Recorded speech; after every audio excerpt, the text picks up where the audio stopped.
አገሪቱ ብዙ መስህቦች አሏት እንዳልኳችሁ በዩኔስኮ የዓለም ቅርስ የተባሉ 5 ቅርሶች አሏት። ከነዛ መካከል አንዱ ግሬት ዚምባብዌ ነው። ግሬት ዚምባብዌ እኔ ራሴ ለማየት የተነሳሳሁት ቢቢሲ በአፍሪካ ላይ ዜና በዳዊት የሰራቻቸው ዶክመንተሪዎች ነበሩ። ተከታታይ ክፍሎች ረጅም የሆነ 15 አይሆኑም እንደዚህ ክፍሎች አሏቸው። እኛም ሀገር ሰርታ ነበር።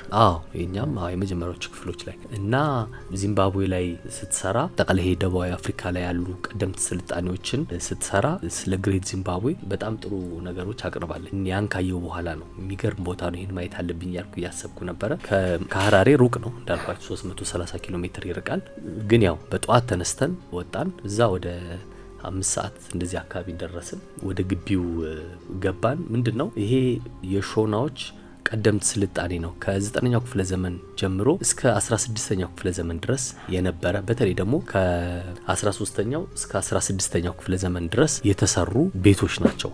እነዚህ አሁን ያሉት ቤቶች የነገስታቱ ይኖሩባቸው የነበሩ ናቸው ተብሎ የሚታመኑ ናቸው። በድንጋይ ድርድር የተሰሩ ናቸው። አጠቃላይ ቦታው 730 ሄክታር የሚሸፍን ነው። በጣም ትልቅ ቦታ ነው። ብዙዎቹ ፈራርሰዋል፣ ግን ያሉ ደግሞ አሉ አሁንም ድረስ በዩኔስኮ የሚጠበቁ ማለት ናቸው እና አሰራራቸው በጣም አስገራሚ ነው። እንግዲህ ረጅም ጊዜ 800-900 ዓመት የሆናቸው ናቸው፣ ግን በጥሩ ይዞታ ላይ ያሉ ናቸው። $15 ተከፍሎ ነው የሚገባው። ብዙ ሰው የለም። እንደውም እዛ ሙዚየም ውስጥ ያሉትን ሰዎች ሲጠይቃቸው በቀን በአማካይ 50 ሰው ቢገባ ነው አሉ። ጥሩ አይደለም ታዲያ እንዴ? በጣም በቃ እኮ የሀገሪቱ ትልቁ ቅርስ ነው። በቃ ትልቁ የሚታየው ነው። ዚምባብዌ ሮዴሺያ ነበር የምትባለው ስሙ አይደለም ከ1980 ከነጻነት በፊት። ከዛ በኋላ ስሟን ስትቀይር የተሰየመችው በዚህ ቦታ ነው።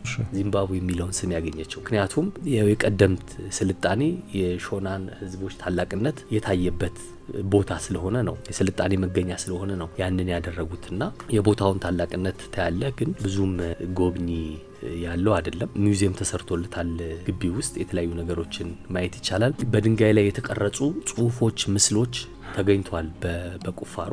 ስለዚህ ዛ ሙዚየም ውስጥ ይገኛሉ። ብዙ ቦታ ላይ የሚታየው በድንጋይ ላይ ተቀርጾ የሚገኘው የዚምባብዌ ወፍ የሚባል አለ። ቅርጽ አለ፣ የወፍ ቅርጽ ማለት ነው። እዛው አካባቢ ብዙ የምትገኝ ወፍ ነች። ግን ያኔ እዛ ዚምባብዌ ላይ ይኖሩ ግሬት ዚምባብዌ ላይ የነበሩ ሰዎች ያችን ወፍ በማድነቅ ሊሆን ይችላል ተብሎ ይገመታል ያንን አርማ በድንጋዮች ላይ ቀርጸው ብዙ ተገኝቷል። ስለዚህ አሁን ያ አርማ የሀገሪቱ መለያ ነው። በሀገሪቱ አርማ ላይም ታገኘዋለህ። በባንዲራው ላይም የዚምባብዌ በርድ እዛ ላይ ማየት ይቻላል። የሀገሪቱ ገንዘብ ላይም አለ። ብዙ ነገር ላይ የድንጋዩ ወፍ ቅርጹ እዛ ላይ ይገኛል። ስለዚህ እነዚህ ትልልቅ መስህቦች ናቸው። በረራ ኢትዮፒካ ሊንክ